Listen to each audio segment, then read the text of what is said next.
రాజకీయం గురించి ఏదో అడిగారండి. సో రాజకీయం ప్రస్తుతం ఎలక్షన్ ఏం లేదు. ఎలక్షన్ అయిపోయింది. నెక్స్ట్ ఎలక్షన్ వచ్చినప్పుడు చూద్దాం. వేరే రాష్ట్రాల్లో వేరే ఎలక్షన్స్ ఇప్పుడు 26లో ఉన్నాయి. వాటికి పిలుస్తున్నారు. దాని గురించి ఆలోచించి తర్వాత నిర్ణయం తీసుకుంటారు. తమిళనాడులో ఇప్పుడు ఎలక్షన్ ఉంది. తమిళనాడు ఎలక్షన్స్ కి పిలుస్తున్నారు. రండి సార్ మీకు టికెట్ కావాలంటే మీకు టికెట్ ఇస్తాం అంటున్నారు. నేను ఉండేది వేరే ఊరండి. ఇది జరిగేది వేరే ఊరు. నేను చేస్తాను. నేను పుట్టింది పెరిగింది తమిళనాడు కాబట్టి వాళ్ళు ఎందుకో ఇప్పుడు ఆఫర్ ఇచ్చారు. సో నేను చెప్తానండి అని చెప్తున్నాను. సో అది వేరే విషయం. ఇక్కడైతే పాలిటిక్స్ ఆల్రెడీ నెక్స్ట్ ఇంకా ఎలక్షన్ వచ్చినప్పుడు అప్పుడే మనం మాట్లాడతాం.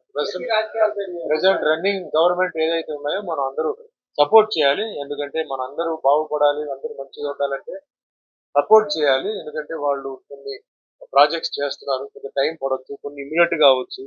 యాజ్ ఇట్ ఈస్ డెవలప్మెంట్ చూసినప్పుడు రోడ్ డెవలప్మెంట్స్ అని బ్రహ్మాండంగా జరుగుతున్నాయి.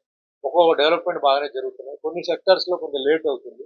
సో అందరూ కలిసి మన ముఖ్యమంత్రి గారు నారా చంద్రబాబు నాయుడు గారికి, డిప్యూటీ సీఎం పవన్ కళ్యాణ్ గారికి సపోర్ట్ ఇచ్చి అందరూ బాగుండాలి, అందరూ హ్యాపీగా ఉండాలి. ఇక్కడ వచ్చేసి అది లేదు ఇది లేదు చెప్పి అందరినీ సాటిస్ఫై చేయాలంటే చాలా కష్టం అవుతుంది.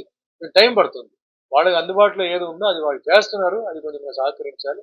అందరూ హ్యాపీగా ఉండాలి, అందరూ బాగుండాలని నా